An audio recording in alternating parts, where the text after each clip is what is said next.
Tomorrow, partly cloudy with a chance of a shower until evening, and ahead to Thursday, fine but cloud in the morning. 20 is your high today, currently sitting on 17 here at Newstalk ZB. Hear yourself think. It's Heather du Plessis-Allan on the Hosking Breakfast with Arvida Retirement Communities. Life your way. Newstalk ZB. Right, we'll get into the pink ball debate with the commentary box with us after 8, but right now, 23 away from 8, we have the Prime Minister Christopher Luxon with us in studio. Morning, Chris. Morning, Heather. How are you pacing? Are you handling the shift and the shift change? Are you a morning person or are you really a night owl? You're a morning person, aren't you? I do morning and night. I'm 24/7. Yeah. How much sleep do you reckon you get? Well, last night about 3. Really? Yeah, because I sort of get by on about 4 or 5, I reckon. Yeah, but it's going to catch up. You're going to need those cancer jabs if you carry on like that. No, I'd probably have early onset dementia by 70, I reckon. So not like Pauline Hanson running the country at 70. Hey, we are freeloaders, aren't we? No, absolutely not. And I sort of would say very strongly in light of those remarks over the weekend that we choose our defence spending. No one else does that. We've got our own independent foreign policy, and I'm actually damn proud of the fact that we're doubling our defence expenditure. It's been run down over 30 years, and it's a big job building it back, because you can't just go buy new ships and planes and then you need 2,500 extra personnel to support that. So doubling it to what, to 2%? Doubling it to 2%. And how long did you say? It's within 8 years from when we announced it last year, so 2032. We've been running at, 1% we've been less decades? than 1%. Aussies less than 2%? Less than 1% many times. So when does it not become freeloading? Because it has been freeloading. Well, I just say we were in a very benign environment. We're now, as I've been saying for some time, in a very strategically challenged environment in our region. It's important we actually back up our commitments and actually make a contribution, because you can't be part of alliances if you don't show up actually with the product. So that's why we've made this massive commitment to do it. It's $12 billion just in the next 4 years alone. Because what do we have to do? We have to buy new frigates, don't we? We have the whole lot need basically replace a whole bunch of equipment. We've got, just think about the bases. We've just started building homes for our service people on these bases. Yeah. Some of them were in 1930s buildings with no insulation and stuff. We need more personnel. We need to pay them properly. 2,500 personnel. We need to pay them properly. You need drones. You need to go get a lot of unmanned drones, whether it's sea, air, underwater. So is 2% enough, realistically? Well, it's a start. It's a really good place for us to get to. And when we looked at how the rate at which you can go at, you just literally have a pacing item, which is placing orders, getting ships built, but more importantly, we can get new ships and planes, but then the question is we better have the people to operate them. Yeah, totally. And all the other things that go with it. What do you see as the greatest risk to New Zealand? Because Wayne Mapp is right in suggesting that invasion is not really a problem for us. It's the shipping routes, isn't it? It's a whole bunch of potential challenges. As I've said in my speech on national security, you're moving from a world that's been a rules-based system to a power-based system. And so you've got a US that's very fixated from its foreign policy reset in November last year to America first in the Western Hemisphere. Yeah. You've got a China sitting in Indo-Pacific that wants to have more influence across the region. And you've got Europe where Russia wants to do its thing. And you've got a whole bunch of global South countries that have felt part of it. And it's fair enough. So in that context, what you've got to do is that, if you just think about if we had a conflict, say, in Taiwan or North Korea, North Korea providing munitions to Russia to use in a war in Ukraine, or think about the situation we're seeing in the Middle East.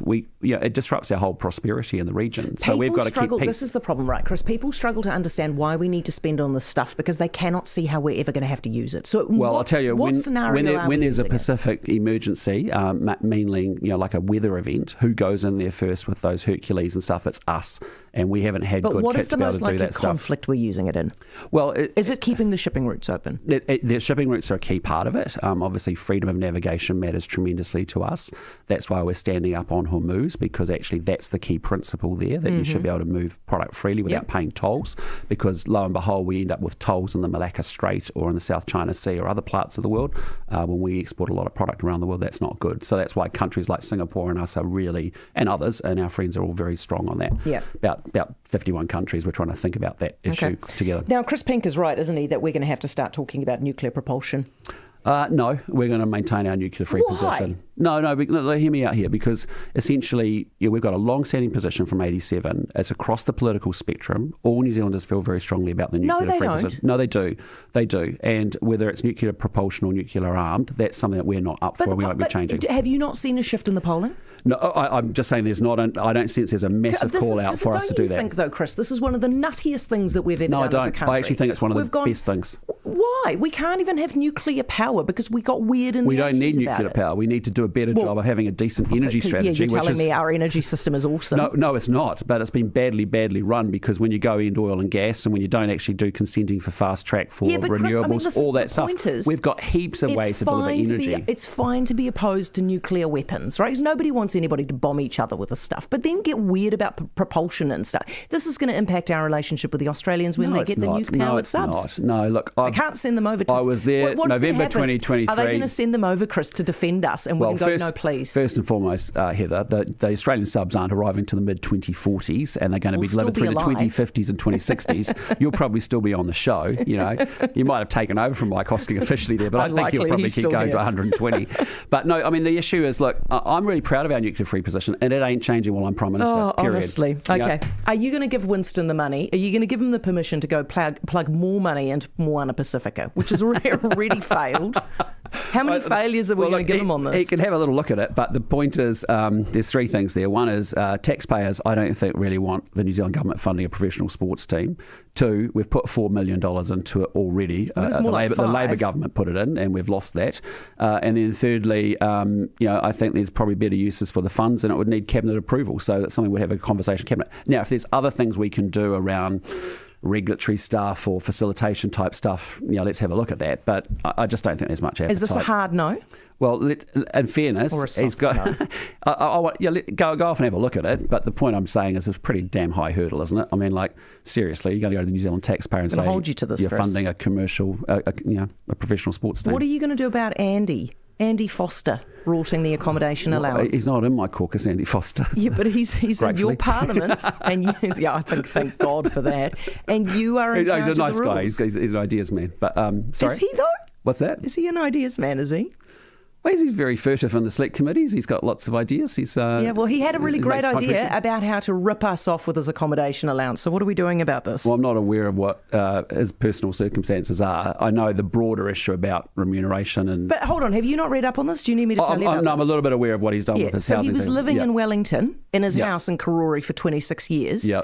And now he's moved over, he's bought himself a batch in the Wairarapa and he's moved there. That's his family home now. So now he's taking $1,000 or whatever it is, however much, to live in his house in Wellington as an out-of-town MP. In fairness, I don't know the circumstances exactly, so I just can't comment on that. If it was in my own caucus, I could comment on that because I'd have more information. Do you not think, though... I'd put that to Winston. You should ask Winston. Don't you think that you need to have another look at the rules? The bigger issue to say is take a step back. If you look at other countries around the world, they have like these massive, complicated... look at Australia. They're going through this massive issue at the moment, right, with all these allowances and entitlements that are much broader than what we ever get in New Zealand.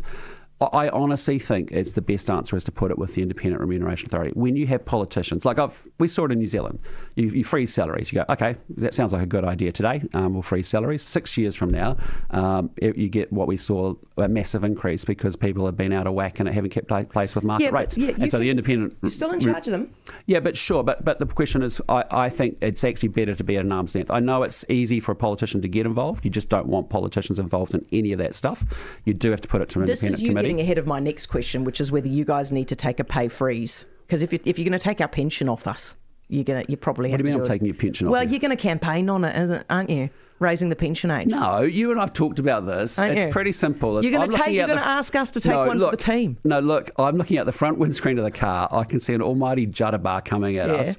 We've got some time to make a decision. We're deeply committed to national superannuation. Yeah. So, Heather, what are you going to do? Do you want to increase taxes? Do you want to increase debt to pay for it? Mate, or do you don't even ask me. Or those lovely 2 children that you've got, are they going to get ripped off in health and education? I'm leading your razor gang and cutting everything. Well, I'm very determined to make sure we are reforming our public service because I agree with you. There's a lot to do there. Very, very quick question though. Yeah. Are you guys going to campaign on a Bill English type affair with super where you announce it and then it's 20 years before it kicks in, or Ruth Richardson where you announce it and it's 1 year later? Well, look, in fairness, we've got a whole bunch of component parts. You've heard us talk about lifting retirement age. You've heard us talking about lifting contributions. We're very committed. We don't believe in means testing. They're sort of the components of parts that have been floating around. Yeah. We'll bring it all together in a credible policy. But are you going to before have the to go election. fast, aren't you? I think you'd have to go faster than what was being proposed in the past. But having said that, if you do make any changes to retirement age, there's good debates for why you should or shouldn't, but if you did, it needs to be incredibly well signalled, it needs to be gradual, and it needs to be planned so people have time to plan. That's the key thing. Well, you can't do it fast and gradual at the same time, so which is it? Well, no, but you talked about a 40-year or, like I think the proposal under English was a 20 years. 20-plus year or whatever it was. If you look at Bolger, when they lifted it from 60 to 65, they did it over 10 years. Ruth Richardson did it within 1 year. Oh, did she? Yeah, 1 year within 1 year. Well, I know they went from 60 to 65 over 95 to 2005. Yeah, 8 years. She was quick. Would you do that? Well, I don't know. We'll have a discussion about it. You'll see a credible policy at the end. But I'm not saying that's the be and all end, but you've got to find a way. And I think it's quite good that other parties are having their ideas too. And you've got to find some common ground Labour, because... Well, you want to find some common ground on this because either we're going to increase taxes, debt, or diminish services. Yeah, fair enough. Chris, thank you for coming in. Appreciate it. It's nice to see you. Good luck getting some sleep tonight. Chris Luxon, Prime Minister, 13 away from 8. Shop deals fit for a king at the Warehouse, like